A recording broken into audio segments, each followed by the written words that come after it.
Oke, selamat malam Pak Hendro. Malam, Mas Salim. Iya, suara saya terdengar jelas Pak. Sangat jelas, sangat jelas. Nah, oke, siap. Oke. Iya, thank you Pak atas kesediaan waktunya malam ini untuk bergabung bareng-bareng kita live IG ya. Yap, Ngobrol-ngobrol seputar trading dan mungkin nanti kita oke. ingin tahu juga seperti apa Pak Hendro kesehariannya trading dan gimana gitu ya resep-resepnya mungkin kalau dari Pak Hendro gitu ya. Nanti kurang Siap. lebih mungkin kita akan bicara mengenai itu ya Pak ya. Oke, Ya. ini mungkin sambil menunggu teman-teman yang lain juga join ya, biasanya makin tengah itu makin rame nanti ya. Oke, mungkin saya mulai sapa dulu ya sebagian yang sudah hadir. Oke, selamat malam semua Sobat Bitret. Jadi jumpa lagi sama saya Halim di Bitret live IG ya malam ini. Uh, jadi dalam live IG ini supaya uh, teman-teman mungkin nggak ketinggalan ya nanti di live-live IG berikutnya selain dengan Pak Hendro yang malam ini bersedia hadir bersama kita, bisa teman-teman follow di IG-nya Bitret underscore Elitition ya. Ellitician ya Bitret Elitition. Nah bisa cek aja nanti di IG ini. Oke. Nah, jadi malam ini kita bersyukur sekali bisa kedatangan Pak Hendro. Jadi Pak Hendro ini adalah salah apa ya pengelola dari grup traders apa The The Traders. Traders ya Pak ya sorry. Iya The Ya. Traders betul. Nah, jadi IG-nya juga bisa teman-teman cek di thetraders.saham ya Pak ya. Betul ya. Oke. Nah, ini beliau ini Pak Hendro ini juga sudah berpengalaman bertahun-tahun ya dalam trading ini yang saya tahu grup tradernya cukup besar juga ya, dan apa namanya cukup ramai juga ya yang saya tahu begitu Pak. Oke. Nah, mungkin kita bisa mulai kita diskusi Pak ya. So Salim. far boleh cerita dulu nggak ya Pak ya tentang The Traders ini seperti apa sih Pak yang ada di grup Bapak itu? Oke, thank you Mas Salim. Ini Hmm, kesempatan mengenalkan juga apa iya, namanya. Selamat malam teman-teman. Ini udah pada nyapa nih Pak DHM, Pak DM. Saya dipanggil Pak D kalau di grup ini. Jadi nggak enak sebenarnya kesannya Pak D tua ya, tapi ya oke. udahlah gitu ya. Nggak. Oke, jadi The Traders ini saya dirikan atau saya buat tahun lalu 1 Agustus 2021, jadi umurnya baru setahun lebih dikit lah, masih sangat muda. Cuman ya alhamdulillah ternyata respon dari teman-teman sangat sangat besar ya, sekitar hampir 17.000 lah, 16.000 sekian gitu. Hmm, Nah, nah sebenarnya saya dirikan ini memang memang awalnya dari awal saya punya misi lah ya untuk waktu itu kenapa saya dirikan tahun 2020. 2020 2020 ya, sorry ya, setahun lebih dikit, 1 Agustus 2020 itu karena waktu itu kan Mas Salim mungkin tahu ya, banyak orang-orang yang secara membabi buta itu terjun ke saham tanpa punya skills, tanpa punya knowledge, tanpa punya hmm, apapun. Pokoknya dengar dari orang, kalau lu nggak punya duit susah hidup sekarang, udah main main saham aja, ngomongnya main saham bukan trading saham. Padahal saya selalu mengkoreksi ya, kalau saham jangan main-main gitu. Saham itu duit yang kita pakai kan dapatnya dari yang ya kita dengan darah dan air mata istilahnya, jangan sampai hilang begitu saja. Nah, sehingga waktu itu saya tergerak untuk melakukan edukasi lah ya, karena selama ini saya nggak pernah mau nampil, mau mau memberikan itu, saya nggak tertarik sebenarnya. Tapi waktu itu saya hmm, pengen, ya udahlah, saya mau sharing apapun yang saya punya for free aja gitu, untuk supaya tidak terlalu banyak orang yang apa ya, terjebak kemudian loss dan kemudian dan segala macam gitu ya. Jadi saya nggak mau pengalaman saya yang jelek zaman dahulu itu, kalau bisa orang-orang nggak usah lah gitu ya, biar saya aja. Tapi ya tetap aja kemarin juga banyak juga akhirnya yang gulung tikar ya. Jadi kalau ada sampai ada meme yang loss gulung tikar gitu ya, loss jadi gembel. Nah itu ya memang akhirnya, tapi paling nggak saya mencoba untuk memberikan kontribusi lah, untuk memberikan edukasi pada teman-teman yang baru-baru masuk. Kira-kira itu sih Mas Salim. Jadi saya buat, ternyata responnya positif. Saya bikin IG, sebenarnya pertama YouTube sih sebelum grup tele. YouTube saya buat ternyata juga responnya positif. Jadi teman-teman juga sama nih, yang hadir sini yang sekarang ada 100 orang, 120 orang. Kalau yang belum join ke YouTube saya, boleh silakan, di situ ada banyak materi-materi saya berikan yang mungkin beberapa tidak pernah Anda dengar ya. Ada beberapa pattern-pattern yang langka yang mungkin memang saya populerkan sehingga sekarang semua orang tahu HTF, SSP dan segala macam. Nah, itu teman-teman silakan aja join di sana. The Traders TV with Hendro Masori. Dan kalau yang topik malam ini kita omongin tentang rat isu, itu juga sebenarnya di situ saya udah buat ya. Cuman kadang-kadang masih ada banyak yang bertanya karena masih belum jelas. Nah, mungkin malam ini nanti saya punya kesempatan untuk memberikan elaborasi tentang itu gitu. Silakan lanjutkan Mas Salim. Iya, oke. Ini menarik sekali ya. The Traders bahkan sudah ada YouTube juga gitu ya, selain IG gitu ya. Dan Ya. YouTube-nya masih aktif sampai sekarang gitu ya, dan banyak materi-materi yang bisa kita pelajari ya Pak ya di sana. Betul, betul. Ya. Nah, Ya. The Traders punya YouTube, kita di Bitrade Television juga punya YouTube teman-teman. Jadi Ya, saya kita juga memang juga selalu tiap IO gitu ya Pak ya. Tiap sore biasanya ya. kita share-share tentang analisa Elliott Wave ya gitu. Jadi mungkin teman-teman kalau yang tertarik dengan Elliott Wave bisa juga subscribe di channel YouTube kita di Bitrate TC ya. Nanti bisa teman-teman cari di YouTube. Di situ kita akan bahas banyak-banyak saham seputar saham di Indonesia ya, tapi menggunakan metode Elliott Wave semua. Oke. Nah, thank you. Jadi kalau sekarang mungkin melihat fenomena 2 tahun terakhir Pak ya, 2020 itu kan saat waktu awalnya corona gitu. Kemudian Bapak bikin grup supaya orang-orang itu teredukasi gitu, bagaimana cara berinvestasi ataupun trading saham dengan benar gitu ya. Nah, termasuk tadi Bapak sebut mengenai right issue ya gitu. Nah, ini jarang orang yang bahas secara khusus mengenai right issue. Tadi kayak karena Bapak sempat mention right issue berarti ada sesuatu gitu. Nah, mungkin kita akan coba diskusi mengenai right issue. Jadi kalau right issue itu gimana ya Pak ya? Bapak melihatnya gitu. Apakah di situ ada potensi cuan atau sebenarnya kadang-kadang enggak gitu? Terus gimana ya cara manfaatinnya Pak? Ya, oke. Ini menarik ya. Kenapa saya bahas rat isu dan kenapa saya sangat suka sekali dengan rat isu gitu ya? Karena kebanyakan traders itu males.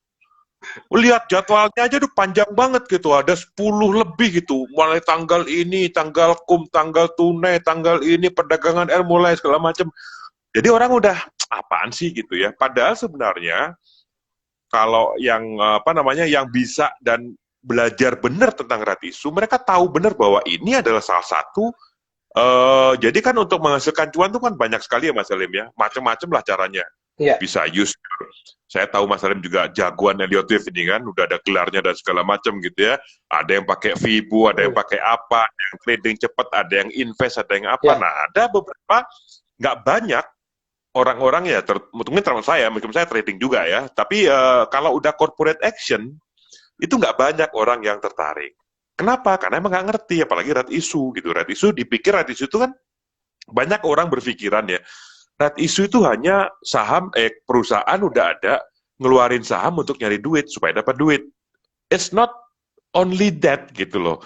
Ada juga rat isu di mana dia ada pembeli strategis mau masuk. Jadi makanya dia rat isu supaya ada orang bisa masuk, bawa duit, bawa modal segala macam. Ada juga yang namanya backdoor listing. Saham-saham yang udah tinggal cangkang, yang udah nggak ada isinya, sebenarnya udah mati bertahun-tahun juga. Kemudian ada nih suatu perusahaan ingin masuk ke dalam pasar. Kalau lewat IPO, itu kan panjang prosesnya. Bertahun-tahun, dicek dulu lah apa segala macam. Nah, backdoor listing ini langsung cepet. Nggak banyak, nggak lama untuk izinnya gitu. Nah, ini yang kadang-kadang orang nggak banyak tahu. Nah, kalau backdoor listing lewat prosedurnya ya pasti lewat rat issue. Rat issue itu tidak hanya nambah modal untuk perusahaan untuk bayar utang untuk segala macam, tapi juga ada juga yang kalau saya paling senang sebenarnya backdoor listing karena itu jarang sekali saya loss di situ. Hampir nggak pernah gitu. Karena itu memang kita tahu bahwa ada yang masuk yang baru, ya probability untuk naiknya itu akan hampir 90% ke atas lah gitu. Asal kita tahu ya timing untuk masuknya kapan. Gitu sih ya. Jadi sebenarnya right issue itu tidak sesimpel mengeluarkan saham dapat duit habis itu beres gitu. Tapi ada kita mesti tahu apa yang dibalik right issue ini. Apakah benar cuma nyari duit secara murni untuk nambah modal atau bayar utang, atau ada yang mau masuk sehingga dia right issue, atau memang ada yang ngambil alih emiten ini ya, cangkangnya diambil, isinya dia masuk ya backdoor listing, jadi masuk perusahaan masuk ke bursa tapi dengan cara yang lebih gampang dan lebih cepat. Nah itu nanti caranya juga beda-beda. Oke. Menarik ini karena nggak banyak orang yang membahas tentang right issue ternyata bisa menguntungkan gitu. Betul banget, Oh ya, memang ya. banyak orang yang menghindari gitu. Termasuk Betul. teman-teman sekitar saya juga sempat aduh right ntar dulu deh gitu ya. Jadi memang Yes. nggak banyak. Nah ini topik kita akan sangat menarik malam ini. Nah terkait tadi right issue itu Pak Hendra. Jadi Ya. kalau misalkan right issue itu sebenarnya apa yang harus kita pertimbangkan ya Pak ya, kalau dari apa yang harus dilihat gitu ketika kita menerima, Ya. oh iya ini ada pengumuman right issue, terus apanya yang mau dilihat gitu, kira-kira? Yes, ini pertanyaan penting karena emang ini yang menentukan nanti kita masuk di mana ya. Jadi gini, right issue tuh memang jadwalnya banyak banget lah gitu ya. Dari awal start sampai terakhir itu satu banyak, yang kedua kita mesti tahu dulu gitu prosesnya. Jadi teman-teman sebelum ikut right issue itu mesti tahu dulu kalau ada reguler itu apa, tunai apa, kemudian nanti di situ ada harga teoritis gitu ya. Istilah-istilah kayak gini tuh harus tahu dulu. Nah, caranya gimana? Belajarlah gitu ya. Jangan males mau nyari duit kok males gitu. Wow, kita nyari duit kerja aja sekolahnya dari TK sampai perguruan tinggi berpuluh-puluh tahun. Kalau Anda mau mastering your right issue, belajar gitu prosesnya. Apa harga teoritis itu? Kapan kita lihat perdagangan R ini apa? Kenapa nih R ini apa? Dan segala macam. Jadi itu saya nggak akan bahas ini karena pasti akan panjang sekali ya. Itu nanti silakan aja lihat di video saya atau video yang lain. Banyak sekali di YouTube itu kalau Anda ketik video right issue udah pasti muncul banyak sekali di situ. Poin tadi ya, yang penting kalau misalkan dari sekian banyak right issue, apa yang bisa diperhatikan supaya kita punya peluang untuk cuan. Yang pertama, di right issue itu pasti ada yang namanya rasio. Rasio saham baru sama saham lama. Jadi itu yang harus Anda perhatikan. Yang kalau saya menarik itu adalah kalau rasionya yang baru itu jauh lebih banyak dibandingkan yang lama. Ya, jadi kalau cuman yang baru dapatnya 1 dari 100 yang lama, saya sih nggak pernah lihat tuh. Nah, itu sih nggak inilah gitu ya. Tapi kalau paling nggak lah, at least satu-satu lah gitu ya. 1 baru dan 1 lama itu udah oke. Semakin gede kalau buat saya semakin menarik. Tapi lihat dulu ya tujuannya tadi, balik tadi, apakah backdoor ataukah ada perusahaan yang masuk, mau jadi pengendali, ataukah ada hal-hal yang lain. Kalau biasanya kalau untuk bayar utang saya agak males. Kalau RI untuk bayar utang, itu biasanya juga fund manager nggak mau masuk juga, jadi nggak akan naik juga harganya. Jadi kenapa kita mesti ikutan? Jadi kalau udah kelihatan bakal bayar utangnya gede, saya avoid. Tapi kalau misalkan kalau untuk yang kayak backdoor gitu, dulu zamannya Pak Beni Cokro ya, itu hampir semua saya ikut dan semua pasti cuan gitu. Karena rasionya bedanya, pernah satu itu saya ingat Rimo itu rasionya Mas. Satu saham lama itu dapat 595 saham baru Mas. Bayangin.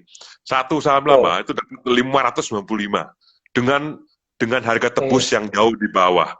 Itu semua waktu itu pesta pora gitu. Jadi memang kita harus lihat ya rasio yang satu yang pertama. Yang kedua adalah harga pelaksanaan. Jadi ada 2 tipe. Kadang-kadang di situ ada yang misalkan sekarang harga pasarnya misalkan di 1.000 gitu ya. Ada yang right issue-nya itu di harga di atasnya. Jadi right issue-nya di harga 1.200 misalkan. Atau ada juga yang lainnya itu harganya jauh di bawah misalkan. Mungkin 800 atau mungkin di bawahnya lagi. Kalau saya ya semakin jauh dari harga pasar sekarang, saya semakin senang. Karena itu peluangnya biasanya akan semakin besar. Jadi yang pertama tadi lihat tujuan dulu nih, RI-nya tujuannya apa? Itu pasti ada di prospektus keterangannya gitu ya. Ini tujuan untuk apa? Kalau untuk bayar utang udahlah gitu lupakan. Tapi kalau untuk ekspansi, kemudian untuk ada pembeli strategis yang masuk, atau untuk backdoor biasanya nggak disebut backdoor sih, tapi kita cuma terjemahkan sendiri ya. Nah itu saya tertarik. Kemudian kalau untuk yang kedua, rasionya lihat ya, Kalau rasio gede, saya biasanya masuk. Tapi kalau yang cuma kecil-kecil, 1 dari 10 atau 1 dari 100, nah itu saya lupakan. Kemudian harga, pelaksanaannya berapa, maksudnya nilai tebusnya berapa. Yang terakhir jadwalnya harus tahu. Kalau tahu semuanya nggak tahu jadwalnya, ya kita susah juga, Mas. Karena kita harus tahu nih, kapan kita mesti buy-nya, Hmm. nanti kapan mesti sell-nya. Nah, kayak gitu-gitu yang teman-teman apa namanya harus belajar banyak. Kira-kira itu sih. Jadi tujuannya Berarti apa? Rasio, harga tebusnya, sama jadwalnya harus tahu.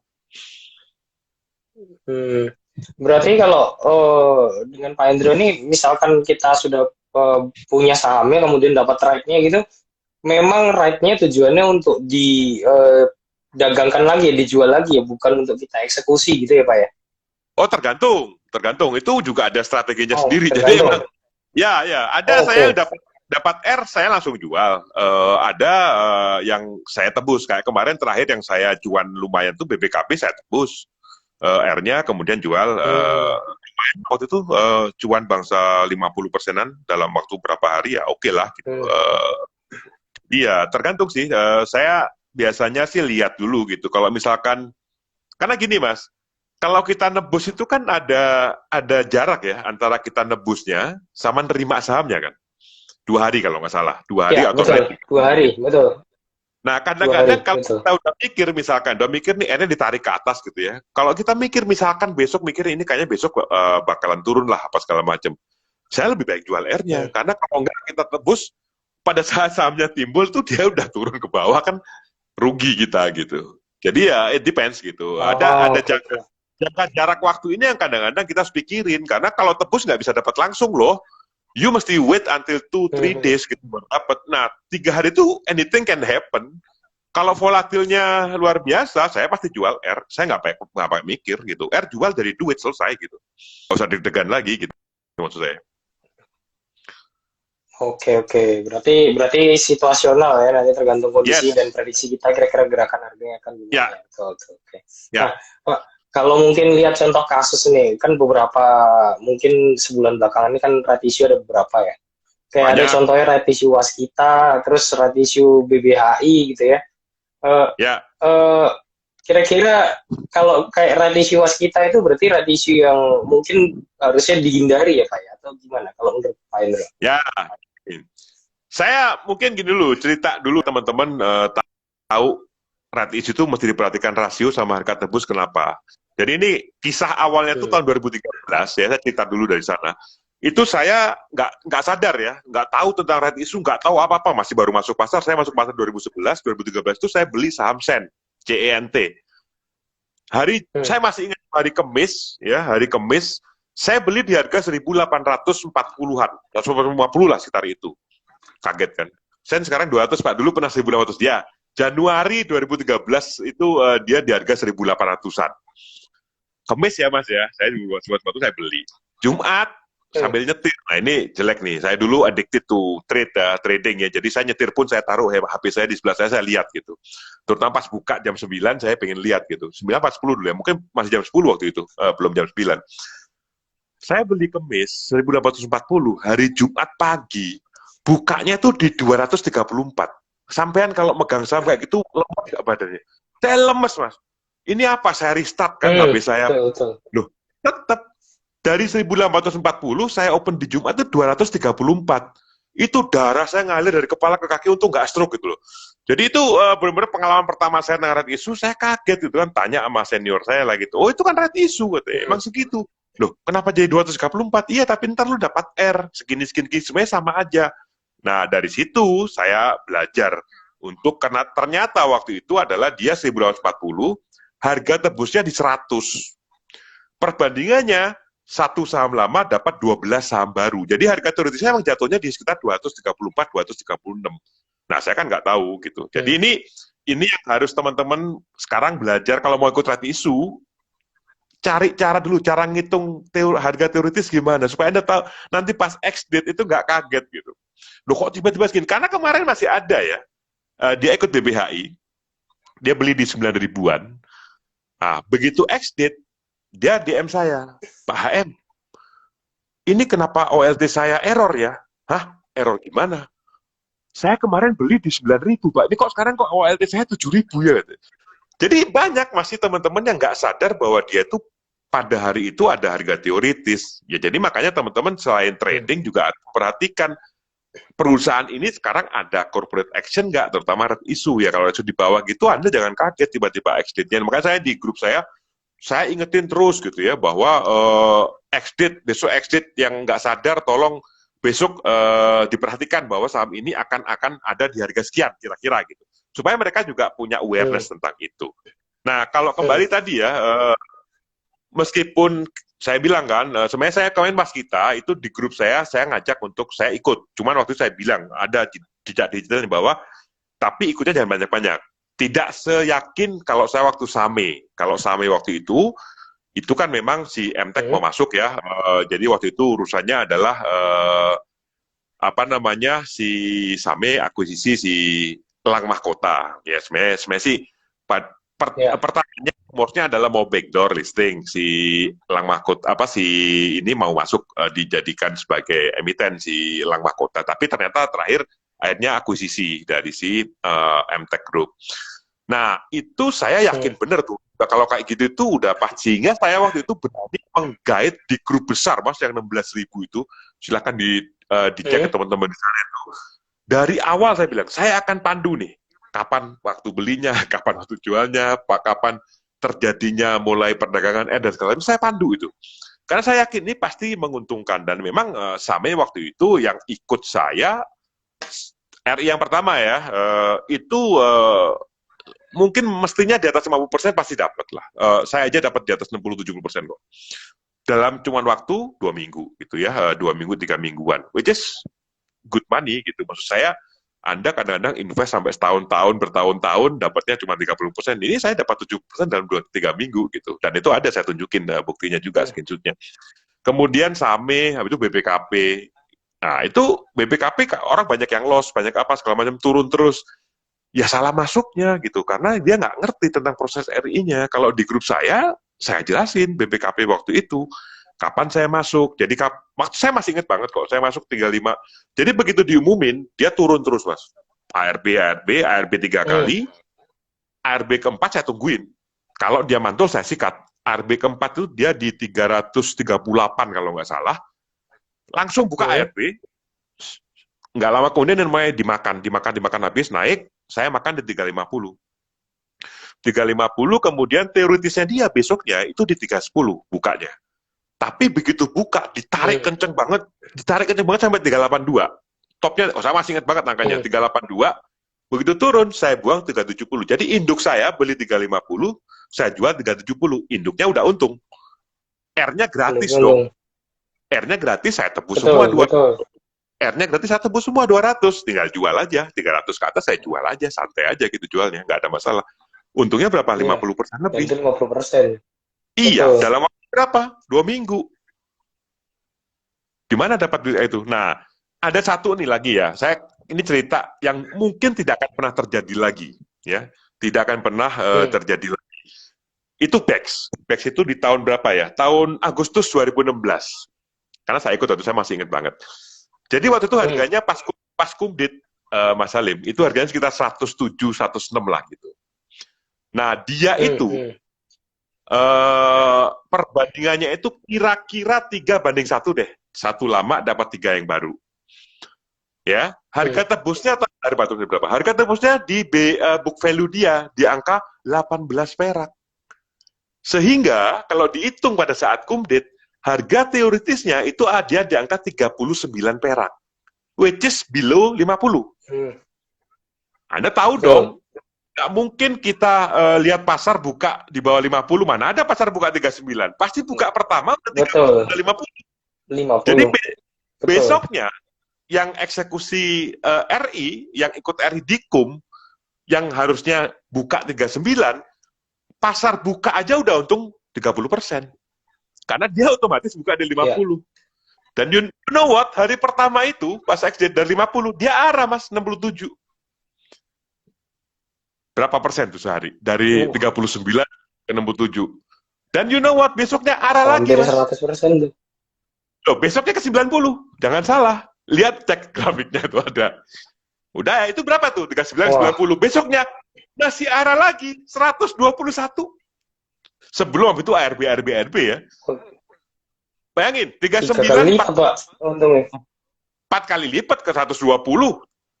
3 kali lipat, sorry, 3940 ya. 3 kali lipat. 3 Iya, bagel cuma untungnya 4 hari. 300%. Cuma 4 hari. Iya, Di mana bisa kayak gitu?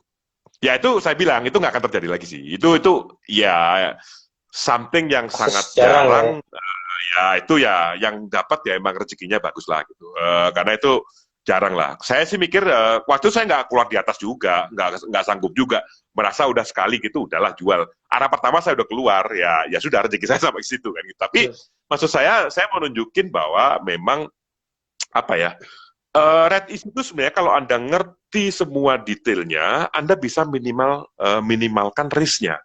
Ya asal Anda tahu when to stop ya. Karena apakah Pak HM setiap ikut RI selalu cuan? Ya enggak juga, mana ada kayak gitu. Hmm. WSKT kemarin saya ikut dan sekarang ngasih loss, pastilah gitu ya, orang ditekan habis gitu. Karena saya mikirnya waktu itu apa namanya, WSKT ini kan ya dia mau RI sekitar 11, sekian triliun gitu ya, yang 7,9 triliun kan dari pemerintah. Ya masih ada 4, sekian triliun, masa dia nggak nyari sih dari masyarakat? Kalau mereka nyari duit, itu pasti diangkat supaya orang nebus gitu kan. Nah ternyata enggak Iya, gitu. betul. Sebenarnya waskita ini saya melanggar prinsip saya yang pertama tadi, Mas Halim. Harusnya saya nggak mau ikut RI yang perusahaan banyak utang. Nah itu saya langgar gitu. Jadi ya udahlah, kalau melanggar peraturan, kalau kena hukuman ya diterima aja gitu. Tapi sebenarnya di Oke, hari-hari oke. terakhir saya bilang di grup saya, ini hati-hati ya, sesi 2 nanti kan diganjel terus setiap hari 625-nya sejuta lot, juta lot. Saya bilang di grup saya di Hmm. sesi 1, saya beli di 620, saya tunjukin screenshotnya di grup khusus saya ya, bukan di grup yang gede ya. Saya bilang, ini saya beli. Uh, saya nggak tahu ya apakah sesi 2 akan jalan apa enggak, tapi pengalaman saya biasanya kayak gini-gini ini sesi 2-nya lepas dia akan naik. Bener kan? Kemarin begitu tanggal 12 kan hari terakhir trading, sesi keduanya sempat naik sampai 680 dari 620. Meskipun tutupnya 645. Hmm. Hari ini sih masih ini tutupnya 645 meskipun sempat tadi sampai 660 gitu. Masih saya hold sih. Kemarin saya sempat buang, saya ambil lagi di bawah. Ya tujuan saya sekarang cuma mengembalikan loss saya. Kalau 700 nanti saya udah balik loss. Jadi tetap saya bisa manage risikonya lah, meskipun gagal dalam perkiraan saya yang awal. Ya gagal saya tahu karena saya melanggar peraturan saya sendiri bahwa saya harusnya nggak ikut perusahaan yang Hmm. banyak utangnya gitu. Ternyata ya kejadian. Tapi ya saya masih optimis, paling nggak balik modal masih bisa. Jadi yang penting di saham itu kan apapun metodenya, kita kan harus bisa memanage risikonya. Itu yang paling penting. Jangan Betul, sampai Anda betul. karena banyak kan teman-teman yang baru Mas Salim itu dananya itu, DM-nya itu kalau sudah loss-nya udah 40%, 50%, Pak ini kan saya gimana lah? Gimana saya mau kasih saran gitu? Nanti saya suruh cut loss besoknya terbang saya salah gitu. Nggak saya kasih suruh cut loss besoknya makin dalam saya juga salah. Saya nggak bisa jawab yang kayak gitu-gitu tuh, yang udah dalam. Kalau masih 3%, 4%, kalau Anda ragu, buang aja udah. Nggak usah mikir gitu. Kalau saya ya, sebagai traders, nggak usah mikir gitu. Nah, di itu sebenarnya sama. Pada saat prosesnya itu Anda juga mesti menetapkan standar stop loss-nya di mana. Tetap ada itu, karena meskipun kita udah se-expert apapun, tetaplah pasti ada saat-saat di mana kita miss gitu ya. Itu ya semua orang tahu lah. Kalau ada orang yang bilang pasti saya cuan itu ya bohong aja lah gitu. Kira-kira begitu. Nah yang terakhir-terakhir sih emang yang saya ikut itu yang jelas yang lumayan gede dapat tuh SAME sama BPKP. Itu yang saya ikut. Jadi saya nggak ikut semua Mas Salim, saya nggak ikut semua. Milih bener gitu. Yang terakhir SKT, cuma SKT ini sekarang dalam posisi loss. Saya belum balik, tapi saya usahakan untuk balik. Oke, oke. Nah, kalau kalau yang pas kena yang ternyata pas nggak sesuai dengan perkiraan kita gitu, biasanya cut loss-nya kira-kira berapa persen ya, Pak? Yang Saya sih biasa dilakukan. ya kalau RI agak susah ya, kadang-kadang karena kan harga teoritisnya kan jebloknya jauh banget ya ke bawah gitu ya. Tapi kalau Hmm. dalam trading yang biasa itu saya biasanya maksimal 7%.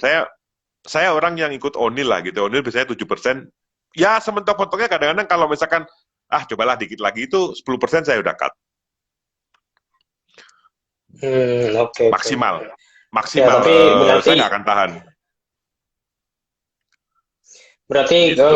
ya harus disesuaikan juga dengan mungkin tingkat toleransi risiko masing-masing ya. Kalau Yes. Pak Indro ini tadi 7 sampai 10% ya Pak ya, kira-kira gitu ya. Ya, kebanyakan sih 7 Karena lah saya. kayaknya saham-saham mereka kan 7 ya. Oke, oke. Ya, Ya, jadi teman-teman mungkin kalau merasa cocok ya boleh juga diikuti kalau emang ternyata saya mainnya di saham, saya tradingnya di saham yang lebih volatile ya mungkin butuh emang lebih besar gitu ya, harus disesuaikan. Oke, ya, oke. Nah, eh, betul, betul. artinya eh, kalau nggak semua right issue diikuti ya Pak ya, berarti biasanya dalam setahun tuh bisa berapa kali Bapak ikut ini ya Pak ya, right issue gitu? Oh, tergantung, Mas. Kan setiap tahun jumlahnya nggak sama ya. Apa namanya, Hmm. kadang kayak sekarang lagi banyak banget nih. Cuman, apa namanya, bank-bank digital kemarin kan banyak banget ya yang ikut BPHI ketawa-tawa tuh kan. Apa namanya, naiknya Hmm. cukup tinggi.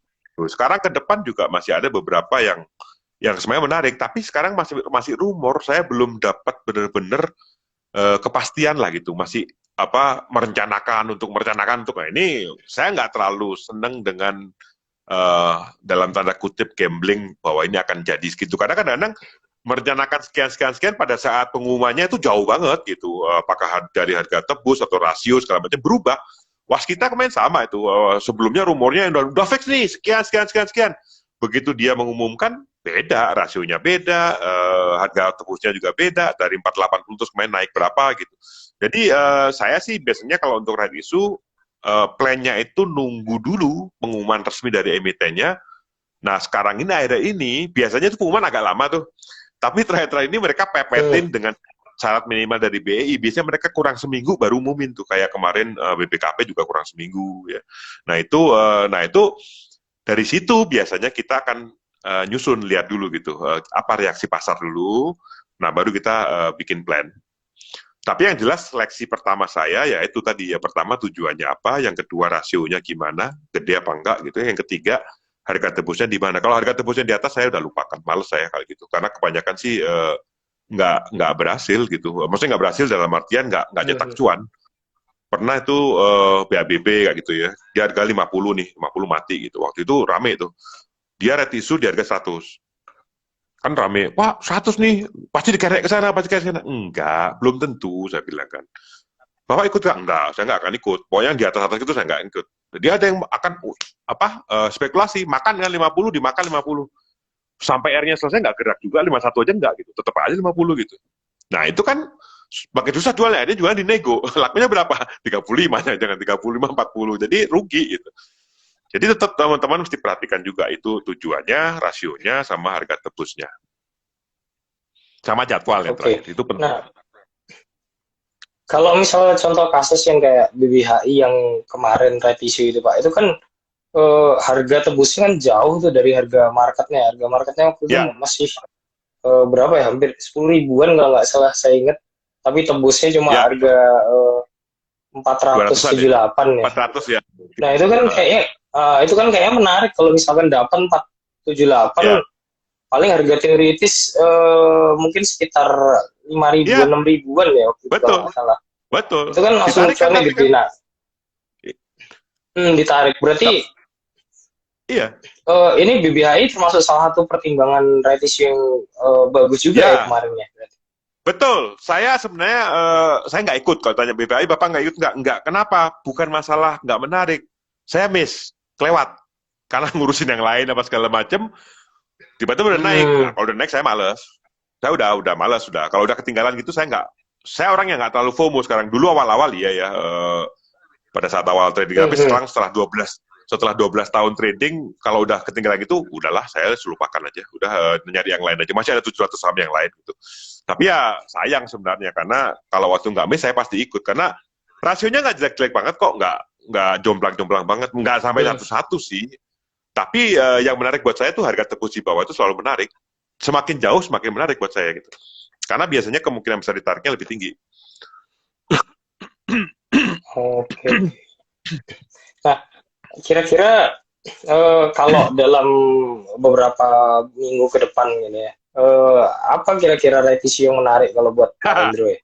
Yang menarik untuk diamati. Saya saya patokannya kan RTI ya Mas ya. Jadi di RTI itu kan sudah ada ya right issue Iya. keluar gitu. Kalau belum ada di situ saya males gitu karena buat saya RTI itu udah valid lah. Kalau dia udah keluar situ berarti udah resmi pengumuman dari emiten di BI segala macam. Kalau belum Hmm. ada enggak. Sebenarnya menarik ada tapi masih rumors ya. Sekarang ada 3 nih yang tetap ya bank digital karena dia ngejar ngejar apa namanya ngejar modal minimumnya itu yang ke depan tuh ya rumornya ada baca gitu ya. Itu baca tuh gede banget loh kalau yang di Hmm. rumornya itu saya lupa tapi gede itu rasionya gede banget kemudian harga tebusnya masih rumor nggak belum diumumin sih. Nah teman-teman kadang-kadang suka keliru ya harga pelaksanaan atau harga tebus dengan harga nominal. Nggak usah diperhatikan ya harga nominal tuh nggak ada apa-apanya. Harga nominal tuh hampir semua saham sama semuanya 100 gitu. Kecuali bank ya bank Hmm. 250 biasanya. Jadi harga nominal itu nggak akan berubah, mau pasarnya naik, turun, segala macam, ya harga nominalnya tetap 100, kecuali dia stock split atau reverse stock. Kalau stock split 1-2, ya harga nominalnya jadi 100, jadi 50. Tapi itu nggak, nothing to do dengan harga pelaksanaan. Jadi kalau ada pengumuman dan segala macam, ini akan ratisu di harga nominal sekian, udahlah, itu nggak usah dipikirin gitu. Bukan itu, tapi Anda cari adalah harga pelaksanaan atau harga tebusnya di berapa. Nah, itu yang akan jadi patokan untuk nanti penghitungan harga teoritis. Kalau di bawah ya, kalau harga tebusnya di atas, nggak ada harga teoritis, harganya tetap sama dengan harga pasar. Oke, oke. Berarti ya artinya sebelum revisi pun kita juga harus ini ya ikutin ceritanya. Ini Oh company mau ya, revisi kenapa ya gitu ya. ya, ya betul. Oke, oke. Kalau bank-bank digital ini ya ada baca, ada BGTG, ada satu lagi apa ya? Amar itu juga sudah ngomongin Penggemar. beritanya keluar, tapi resminya saya belum belum tahu sih. Nah, Amar itu kalau diitunya lumayan lah, hampir 1 banding berapa ya? 7 banding 10 atau pokoknya lumayan lah gitu ya, dan harganya agak agak jauh di bawah gitu. Hampir mirip sih. 200 kalau nggak salah. Saya lupa. Saya belum ngecek bener karena saya belum dapat pengumuman resminya. Jadi males kadang-kadang kayak gitu. Tapi teman-teman udah mulai Hmm. ngomongin tuh Amar, BGTG. Tadi juga saya lihat ada di yang nanya BGTG gimana Pak gitu. Nah, saya belum dapat resminya apa udah ada gitu. Kalau udah ada nanti kita bahas lah gitu ya. Kalau baca belum ada gitu. Baca tuh dulu sempat baca, wah ini gede banget nih. Kalau gede banget itu sebenarnya saya tertarik. Apalagi kalau dia mau nyari duit gitu ya. Kalau nyari duit sih pasti biasanya ditarik. Gitu. Kalau ada kayak jadi gini Mas, ada sebenarnya beda ini ya. Kalau kalau perusahaan tuh kalau rat issue kan ada 2 tuh. Dia butuh sahamnya Hmm. apa butuh duitnya kan kayak gitu ya. Kalau dia mau nambah Hmm. duitnya ya dia pasti butuh duit, dibikin orang nebus gitu kasarnya gitu. Tapi kalau ada pembeli strategis masuk, kadang-kadang dia butuh juga saham dari retail sehingga dia akan bikin retail nggak nebus, nanti yang nebus adalah si pembeli strategisnya gitu. Nah kalau yang dia butuh saham yang akan diambil oleh si pembeli strategis misalkan gitu, biasanya dia akan tekan terus sampai selesai gitu. Tekan terus sampai selesai. Si duanya dia naikin ke atas. Saya pernah ikut yang kayak gitu, saya masih inget banget namanya M-Core. Ya. M-Core tahun berapa ya? 2016 kalau nggak salah, nanti silakan dicek. Jadi begitu dia RI, turun terus, turun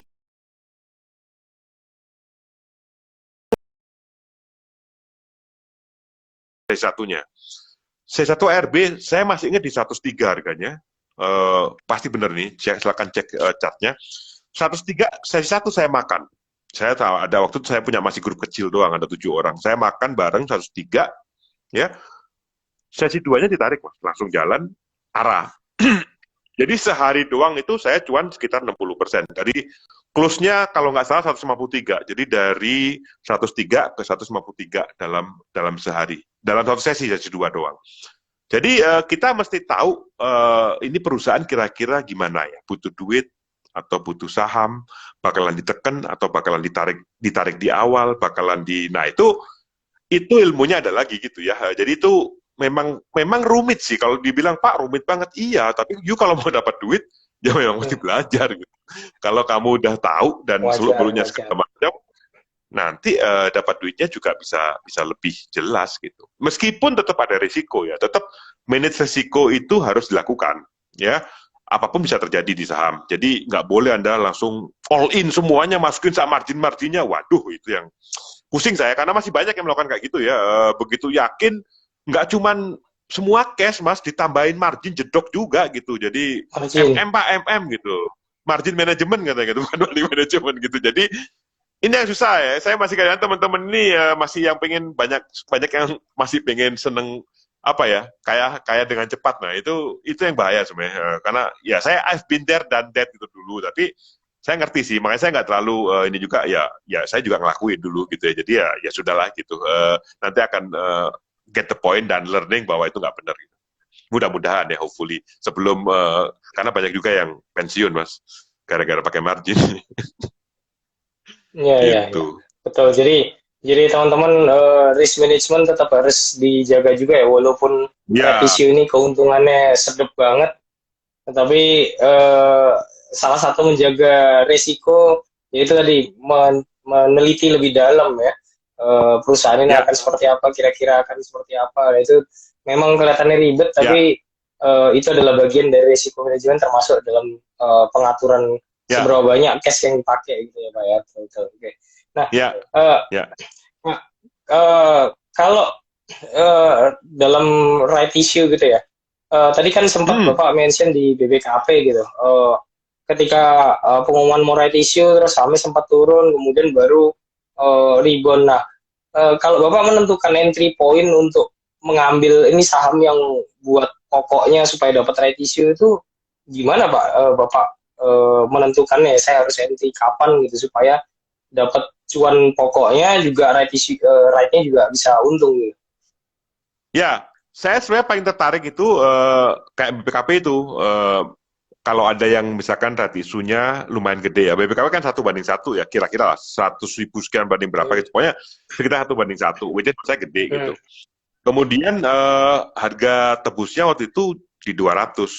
Cukup jauh lah dari harga waktu itu, harganya udah 400 sekian gitu. Jadi hampir separuh lebih di bawah gitu. Nah, saya senang itu ngelihat kalau dia turun ke bawah, ya. Kemudian saya tunggu reversalnya sih, Mas. Saya tunggu reversalnya. Waktu itu ARB. ARB pertama tuh buka open, kemudian ARB. Habis itu kemudian hari keduanya itu ARB, hari ketiganya ARB, hari keempatnya open ARB. Nah, ini sebenarnya nggak cuma right issue sih. Saya seneng main kayak gini, seneng mancing kayak gini. Kalau kalau dulu apalagi ya, kalau ARB 20% itu saya paling seneng. Makanya kalau ARB 7% sebenarnya saya ada kehilangan satu satu mata pencarian dari pantulan ARB karena dulu itu one of Hmm. favorite juga gitu. Kalau udah ARB 3 kali itu biasanya keempat mantul, saya nggak makan mantulnya doang gitu. Saya itu keluar fast trade aja gitu. Nah kemarin pada saat Jadi fast isu trade ya. BPKP trade, waktu BPKP isu begitu mantul ya tetap aja ya mas, saya pasti akan pasang risiko ya. Risikonya kalau nanti mau balik ke ARB lagi saya pasti buang, saya cut loss gitu. Ternyata hari Hmm. itu saya makan dia bablas ke atas cukup jauh, berarti saya optimis, benar besoknya tarik terus gitu. Nah itu ya pastilah nggak ada yang pasti bahwa ini pasti naik, saya nggak bisa bilang itu, tapi kalau saya masuk, ya saya tetap pasangan, pasti akan ada trading plan, saya akan nanti cut loss di sini, saya nanti akan, apa namanya, kalau nggak kuat TP di mana gitu, pasti ada. Cuma waktu itu saya yakin, karena udah naik terus, ya udahlah, saya terusin aja sampai tebus R-nya. Oke, oke, oke. Ya berarti memang mencari momen-momen yang kayak tadi ya, ARB, kemudian Ya, mungkin kalau kelihatan orang mau mantul baru masuk gitu ya Pak ya. Gitu. ya. Eh, Makanya nah, kemarin tuh waktu waskita, Mas Salim, jadi begitu dia diumumin, hmm, saya expect karena dia jauh di hmm, bawah, saya expect dia turun dulu gitu. Saya expect itu. Ternyata hmm, nggak, dia flat banget. Dari diumumin sampai kumdet itu dia flat banget. Nggak naik, nggak turun. Di angka sekitar 800, 805, 810, 800. Saya udah curiga ini. hmm, Biasanya normalnya itu kalau misalkan di bawah itu pasti ada orang panik, market panik turun ke bawah dulu gitu. Nah itu saya ngambil di bawah. Tapi kan begitu flat, hmm, makanya hmm, waktu di grup saya banyak nanya, Pak, ini Hajar, HK, Gaspol, enggak, jangan, ini bahaya ini. Kalau mau ikut, ikut aja, cuma secukupnya aja lah saya bilang. Karena ini enggak seperti hmm, yang hmm. biasanya saya kenali orang-orang mau RI di bawah gitu. Sehingga waktu itu memang saya juga masuk enggak Gaspol biasanya gitu. Jadi saya cuman, oke lah, saya pengen ikut, karena saya masih yakin bakalan nyari duit gitu. Sehingga retail harusnya dipaksa tebus dengan menaikkan harganya. Ternyata salah saya. Hmm. Tapi kalau misalkan kayak kayak BBHI gitu Pak ya kan, seminggu atau bahkan mungkin kayak 2 minggu sebelum ride itu naiknya kenceng banget tuh, Pak. Eh, Ya, nah kalau yang kayak gitu-gitu, apa kita ya udah langsung kejar aja atau gimana ya? Kalau pas ketemu yang kalau kayak gitu tuh, Pak. nah makanya jadi gini, kalau saya itu untuk RI, saya biasanya merhatiinnya tuh kapan dia keluar pengumumannya. Jadi nunggunya bukan pas banyak yang nanya pas kumdet nanya Pak ikut ini nggak telat. Lu nanya Hmm. gua sekarang telat. Kalau Hmm. mau ikut itu lihat pas pengumuman dia ngumumin resmi bahwa kita akan ready segala macam, lihat reaksi pasarnya gitu. Lihat reaksi pasarnya. Kalau emang dia tiba-tiba mau naik kelihatan kan naik terus apa enggak itu. Kalau misalkan dibanting ke bawah, tungguin dia mantul gitu. Tetap ya mantul pasang stop loss juga, kadang-kadang juga mantul ke bawah lagi. Tapi cara saya gitu, pas pengumumannya di situ momen kita untuk ikut. Makanya waktu BBI saya telat mas, taunya udah mau kumdet udah naik tinggi, Hmm. saya nggak mau udah selesai Oh, gitu. oke oke. Tapi kalau pas pengumumannya Oke, coba di jadi flashback ya, pas dia angkat pengumumannya itu pasti belum naik setinggi itu. Karena emang ada oke oke. saham-sahamnya Ya, itu. Jadi masa-masa kritisnya begini, dari pengumuman menuju kumdet, kadang ini tarik kencang di situ. Kemudian dari kumdet ya menuju betul. pembukaan R. Pembukaan R. Jadi antara kumdet sama pembukaan itu ada beda 3 hari, 2-3 hari. Nah ini Ya. kadang-kadang ada yang dipunting habis, di RB-in, ada yang masih dijaga, ada yang masih di atas. Kemudian selama perdagangan R. Jadi ada 3 periode itu yang menentukan sebenarnya kita akan cuan apa enggak. Itu yang kita lihat. Oke oke oke.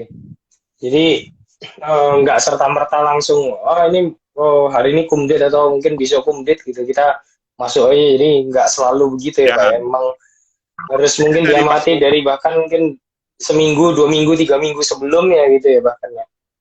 kalau bisa mengamati pada saat rumorsnya keluar. Kayak sekarang kan ada Amar bakal ini nih, BKTG bakal ini nih. Nah sekarang tinggal tunggu nanti pengumuman resminya keluarnya di berapa, rasionya berapa, reaksi pasarnya gimana. Dari situ kita start. Jadi jangan dari Oh, kumdate oke gitu. oke. Telat kalau kumdate. Jadi Kalau saya begitu. hmm.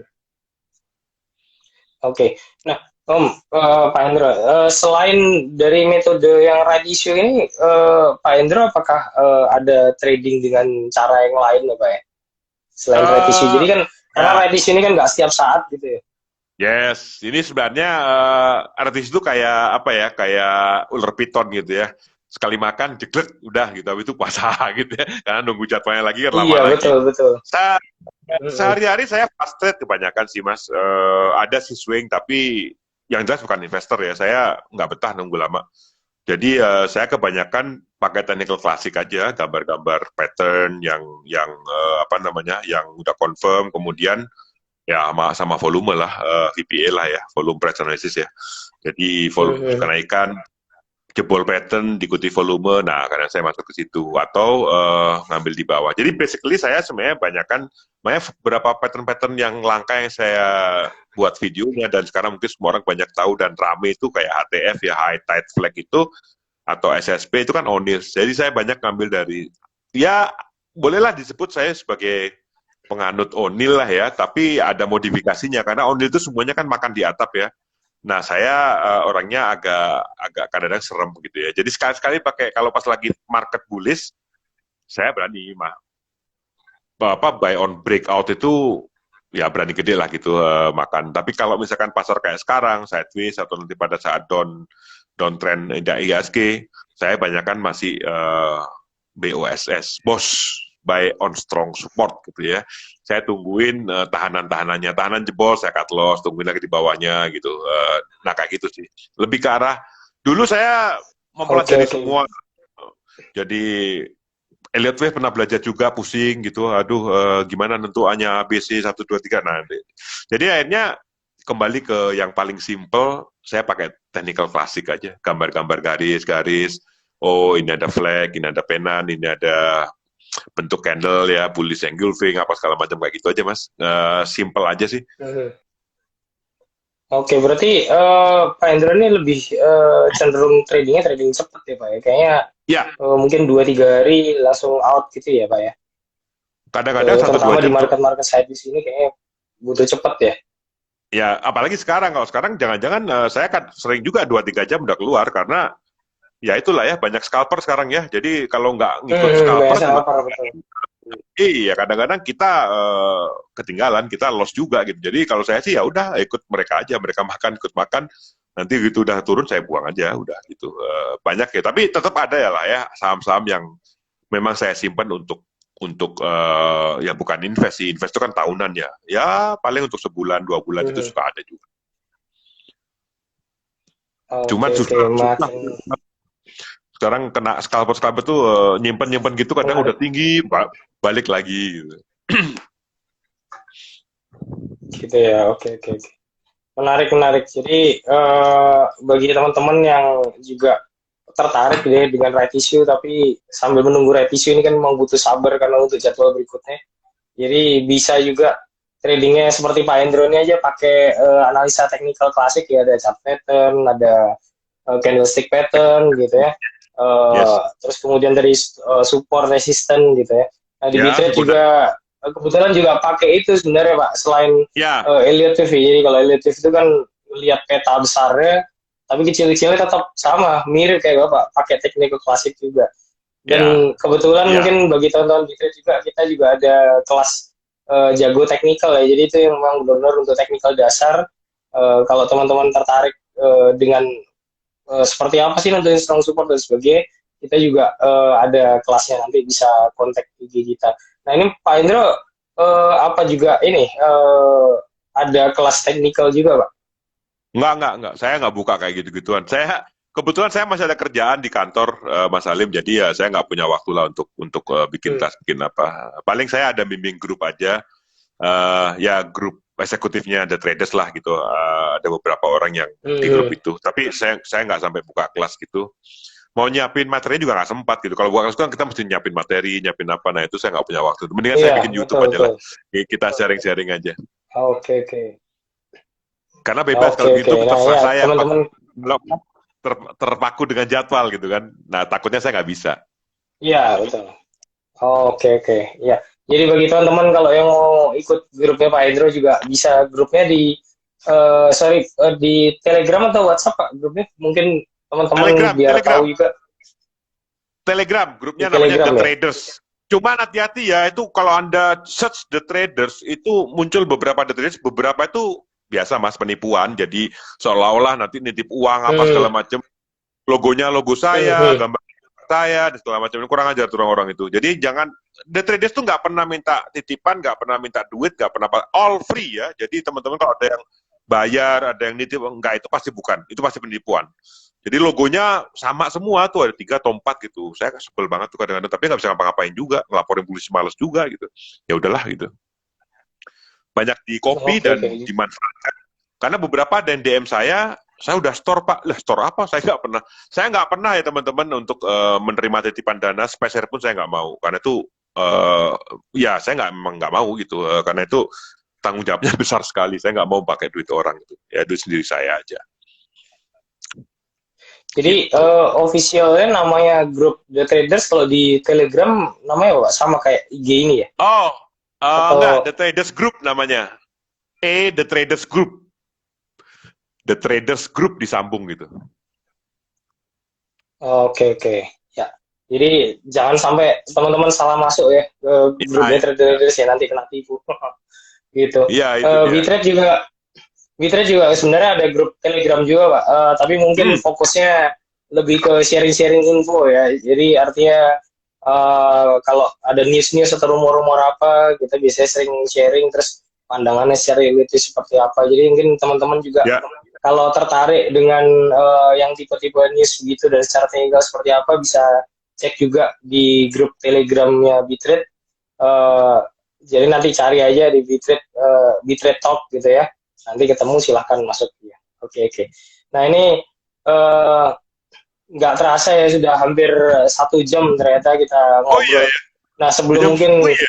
sebelum mungkin iya sebelum mungkin kita tutup, kira-kira kalau dari Pak Hendro ada tips and trick trading yang bisa disampaikan nggak ke teman-teman semua? Apa yang kira-kira harus Oke, diperhatikan gitu, atau kalau ya, hmm, ya, saya dulu mungkin nggak terlalu ngeh ya, tapi setelah di grup The Traders selama setahun lebih sedikit ini, Gini, teman-teman ini kadang-kadang kebanyakan gini Mas Salim, mereka tuh ngejar technicalnya, Hmm. ngejar knowledge-nya gitu. Apakah cuman LK atau technical technical apa namanya technical analysis dan segala macam, tapi mereka lupa dua yang lain, money management sama psychology trading. Nah ini yang saya selalu ingatkan bahwa tahu sesuatu, tahu everything tentang candlestick pattern atau chart pattern atau mungkin jago Elliott wave sekalipun, jago Fibonacci, jago apa itu nggak cukup gitu, karena itu mungkin cuman contribute 30-40%, tapi ada 60% lagi yang teman-teman tuh mesti tahu cara untuk memanage money Anda, duit Anda, sama psikologi trading Anda gitu. Kalau ini dua ini rusak, banyak contoh tetap aja loss gitu. Jadi tiga inilah yang harus Anda pelajari. Jangan hanya fokus kepada skill, tapi juga fokus ke money management sama apa namanya si psikologi trading. Dan kemudian jangan putus asa gitu. Kadang-kadang banyak yang baru nyoba sebentar, loss dikit udah mundur gitu. Dan kalau saya sih ya Hmm. saya sempat loss banyak juga awal-awal, gede juga gitu ya, habis juga duit. Tapi ya passion yang penting. Kalau Anda merasa punya passion, terusin. Saya yakin Anda akan bisa sukses. Tapi kalau di tengah Anda memang nggak punya passion, ya udah jangan gitu. Mungkin trading bukan tempat Anda untuk nyari duit dengan apa ya cukup konsisten gitu untuk cuan konsisten. Mungkin bidang Anda di bidang lain. Kan nggak harus selalu trading, Thomas. Banyak lagi bidang-bidang lain yang bisa menghasilkan uang yang lebih gede mungkin kalau misalkan Betul, passionnya bukan di betul, trading. Saya rasa sih itu aja. Jadi tetap betul, betul. apa namanya. Dan satu lagi ya, manage resiko itu yang kadang-kadang teman-teman yang baru itu nggak ada sama sekali. Begitu beli taunya bakal ke atas. Pada saat dia harganya ke bawah dia nggak siap. Jadi nggak ada trading plan, mesti Mhm. cut loss di mana. Nah itu yang menurut saya yang bikin pensiun cepat itu ya kayak itu gitu. Karena Anda nggak siap untuk bikin trading plan, ya. If you feel untuk bikin trading plan gitu ya, maka ya you plan to fail gitu kan. If you fail to plan ya you plan to fail. Memang Anda memang merencanakan untuk gagal gitu. Itu aja sih mungkin yang diingat tuh supaya diingat teman-teman supaya lebih ya itu ke arah situ gitu. Betul, betul. Jadi biasanya emang kalau yang pemula ini fokusnya ke seberapa besar bisa untung ya, tapi lupa Yes. buntutnya masih ada resikonya yang harus dijaga sebenarnya. Betul tuh. Dan Risk, itu risk sering rewardnya terjadi nggak termasuk penting saya gitu. dulu juga awal-awal begitu sama. Pasti, pasti. Saya Betul, ngerti betul. sih mereka. Semua Kita nggak bisa kasih tahu ya, juga karena mereka pasti akan duit anyway. Jadi ya udahlah gitu. Kita paling cuma ngomong aja, dengerin ya syukur, kalau nggak ya udah gitu. Karena pada at the end learning personal experience itu akan membuat kita jadi traders yang hebat gitu. Kadang-kadang ya saya mikir kayak gitu. Kalau dikasih betul. tahu doang sih nggak ada orang jadi terhebat hanya karena dikasih tahu. Mereka kadang-kadang harus ngalamin sendiri. Kena gampar lu, rasain dulu gampar kayak apa itu, baru mereka oh iya saya mesti perbaiki. Itu aja digampar kadang-kadang masih nggak ada yang perbaiki, digampar lagi juga masih diperbaiki terus aja gitu sampai sampai bangkrut. Banyak juga yang kayak gitu. Jadi itu yang teman-teman mesti Betul. evaluasi, kemudian ya cari metode apa yang cocok untuk Anda, karena there's so many ways untuk cuan di dunia saham. Nggak cuma pakai Elliott Wave, nggak cuma pakai technical classic, nggak cuma pakai Fibonacci, banyak cara. Bisa pakai corporate action misalkan dengan RI atau yang lain-lain lah, banyak dengan LK dengan apa. Jadi cari yang mana yang pas buat Anda yang bisa menghasilkan cuan konsisten. Itu memang lama sih, prosesnya agak lama gitu, nggak langsung ketemu, pasti nggak akan bisa.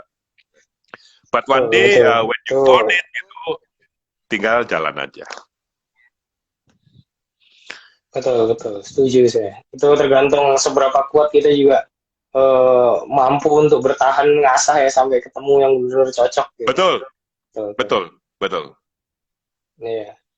Karena banyak juga yang menyerah di tengah jalan, ah udahlah pusing dah, akhirnya out dah gitu Ya, aja, betul betul. Nah, betul. oke, okay.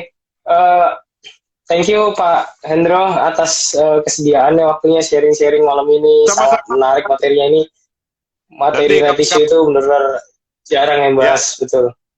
betul. Nanti kapan saya main lah ke Kalimalang ya, kalau ketemu di sana ngobrol mungkin sama Oh, Rangga juga gitu ya. Mas oh Wijen, oke salam. oke, boleh boleh Pak. Iya, Ya, sama-sama, salam Pak. Thank you atas oke. kesediaan waktunya Pak ya. Oke, jadi Sama-sama, oke Mas. teman-teman. Hmm, sampai di sini malam ini diskusi kita ya sharing-sharing dari Pak Indro ya. sangat menarik ini ya, materi yang mungkin di buku manapun nggak ada itu yang ngomong soal Betul. bagaimana itu nggak akan ada.